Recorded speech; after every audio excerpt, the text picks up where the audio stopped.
Mr. President, I rise today to speak in honor of a friend of a fellow congregant, Betty Dewhurst Russell, someone who I've known a long time and someone who I knew as a member of my home church, First and Central Presbyterian in Wilmington, Delaware.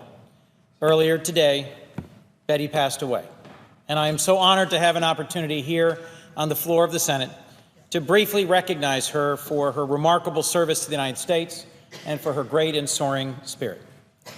Betty was a young Midwestern girl when she ventured to St. Louis, Missouri in 1940 to begin her schooling as a nurse. Upon graduation, she volunteered for service in the United States Army. Betty was posted to Longview, Texas for basic training, and while in Longview, she would meet her future husband, Lloyd Byron Russell, known as Russ, of Wilmington, Delaware. Betty served her country as a first lieutenant in the Army Nursing Corps from April 1943 until January 1946 through the 70th General Hospital. Betty served alongside her uncle, Chief Surgeon Colonel L.D. Cassidy. And in something that she recounted to me a number of times once I was elected to this body, Betty, during the Second World War, as part of the 70th General, cared for hundreds and hundreds of American soldiers, among them 2 who returned home to serve in this body as senators, Bob Dole of Kansas and Daniel Inouye from Hawaii. Betty received a battle star as the 70th General Hospital was awarded the European, African, and Middle Eastern Campaign Ribbon.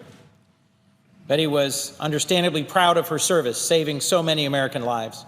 One cherished memory that Betty shared with her family was that when she was caring for one particularly badly wounded GI, his last request was to hold close an American flag. A big one, he said.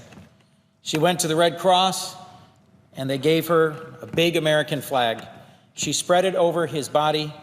He put his arms around it, smiled, and took his last breath. Betty and Russ were married in Oran, Algeria. Being military and married in a foreign country required cutting through a whole lot of red tape. They were eventually married twice, once by the French government and once by the U.S. Army. Betty and Russ returned to live in our hometown of Wilmington, Delaware, and eventually settled in Hockessin. They were married for 53 years before Russ passed in 1998. Betty and Russ's 4 children were born and raised in Delaware. She served her community faithfully by helping to establish the Hockessin Well Baby Clinic, by serving as a Cub Scout den mother, as a volunteer at the Junior Board of Memorial Hospital, at the Wilmington Flower Market for over 50 years, and as a charter member of the Hockessin Community Club.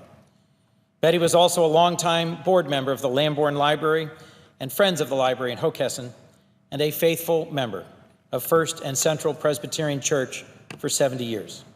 Betty has lived a full and wonderful life, full of dedicated service to her faith, her family, and her country. She always saw the best in others, and she always had a hopeful attitude about the day that lay ahead. And so I am grateful for having had the opportunity to know Betty for just a few years in our wonderful home state. And I'm so grateful for the career, the life of service that Betty Russell gave as a gift to all of us in Delaware and in this grateful nation. Thank you.